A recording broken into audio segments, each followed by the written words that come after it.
Hey everybody, and welcome back to episode 2 of Animation Oatmeal. We're about to look at the logo liftoff exercise, and this one I think is a pretty fun one, and it's a very practical application of motion design. There are some of you who, on this motion design journey, will end up animating a lot of logos in your time. It's something that a lot of companies need. I personally have animated hundreds of them, and it's something I really enjoy doing. So, my one piece of advice for animating logos is try to keep it concise. Under 3 seconds is gold. Anything quicker than 5 seconds is usually really good. We don't. There's always going to be exceptions, but ideally, we want to keep our logo animation short, quick, to the point, and yeah. So I hope you enjoyed this assignment, and we're just going to get right into it. I've got 3 to look at. These are so far the only 3 missions the only 3 submissions that I've received. So that's the main reason why we're taking a look at these 3.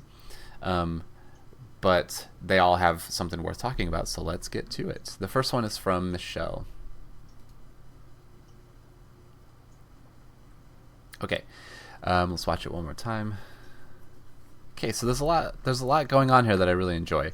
The lines animating in from the background, everything has its own animation. Nothing just sort of pops into frame. Like isn't there and then just is there. Some things pop into frame, but they have animation when doing so. And I especially love the text coming in. Each word is each word is separated into its own layer. And the best part is that we're using this line here. Like there's a track mat that's hiding. All these letters are hidden behind a track mat, so it feels like they're coming in from behind this line. One quick note is check the layer order, because if we look really closely, we can actually see that the text is on top of the line. So if we just make sure that this stroke here is above the text in the layer stack, then we won't have that issue where it'll feel extra like the text is coming out from behind the line. That's a small detail, but it's one of those ones that people might notice. Okay, so what can we do to improve this one? The main thing is pacing. What's happening here is that each element. So what I think the way I described it to to Michelle in the critique was that it felt very like step by step. So we've got the background finishes. We got the mugs finish. We got the hearts finish. Banner, text. So what you can start doing is, I like to, just as a general rule, and this can always be adjusted, and it's never it's not set in stone, but as a general rule, when something is about 70% of the way done, like here, start bringing in the mugs. When the mugs are 70% of the way animated, start bringing in the hearts. When the hearts are 70%, start bringing in the banner. And when the banner is 70%, start bringing in the text. All of those things can be adjusted to see what feels right, but it's a good launching point. So that way, instead of, we can look at this in terms of beats. We could go 1, 2, 3, 4, 5. Instead of that, we can have all the animations flow from one to another. So it doesn't feel like this. It just sort of goes. And I think that hopefully my gestures indicate what I'm talking about. But currently it feels very like stop and go. Whereas if we just overlap those animations a little bit, it'll feel like it just starts and then stops when it's all done. Hopefully that makes sense. So great work, Michelle. And the next one we're going to take a look at is from Sheena.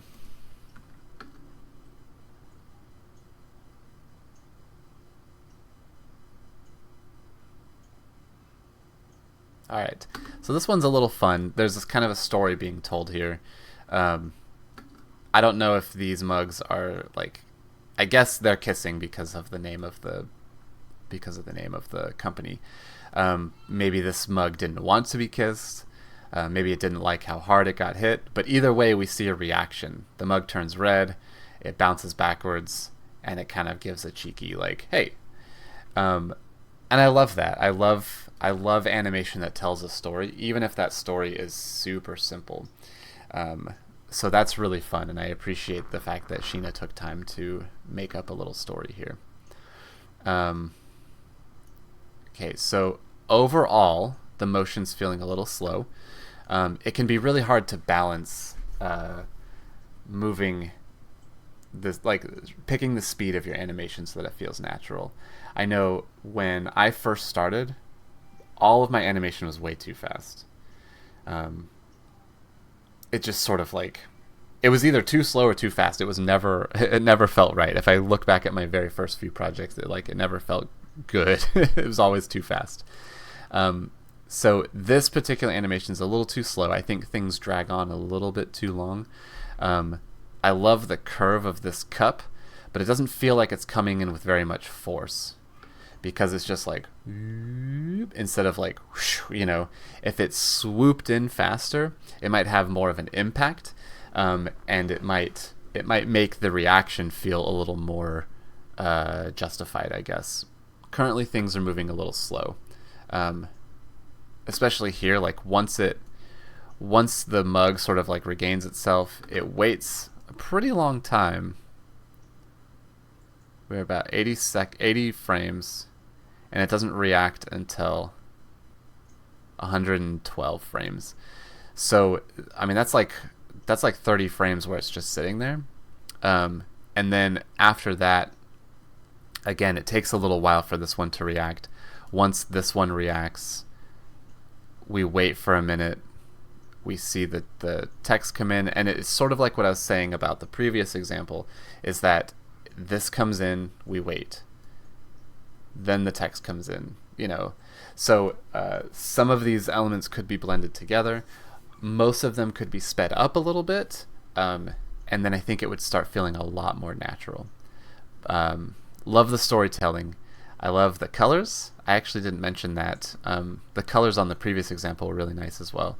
I can't remember. Sorry, I did this assignment when they changed it, but I can't remember if y'all were given a color palette, like a couple different color options, or if you get to choose the colors.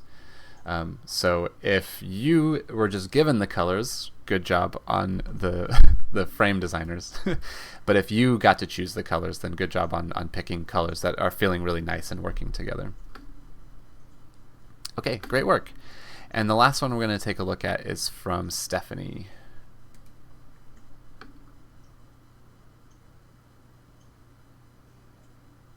Okay, so this one tells a slightly different story. It's a very similar action, but it's because of the tone and the other things we see, the story's a little bit different.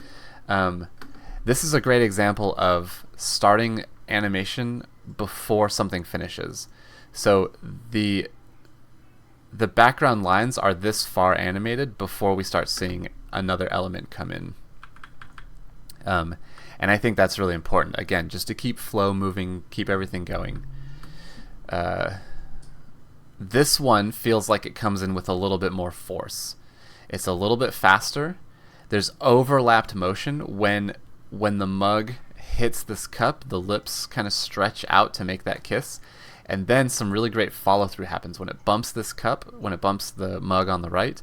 There's a reaction. It tilts backwards like it just got bumped, and it does so quickly, which makes it feel like it got hit with a decent amount of force.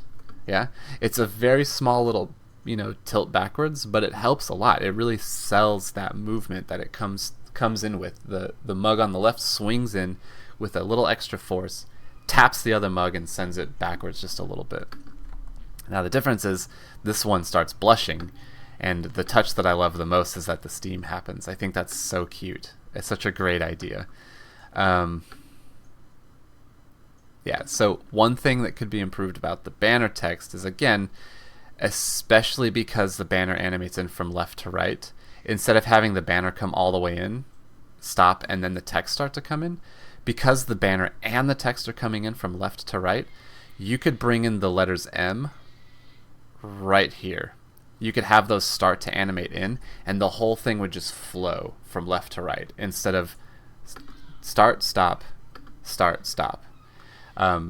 just blending those two together would create a really strong flow. So excellent work. Love the humor, love the story. I hope everyone enjoyed this assignment, and I hope you all learning stuff. I hope you're all enjoying the class, and keep making awesome stuff.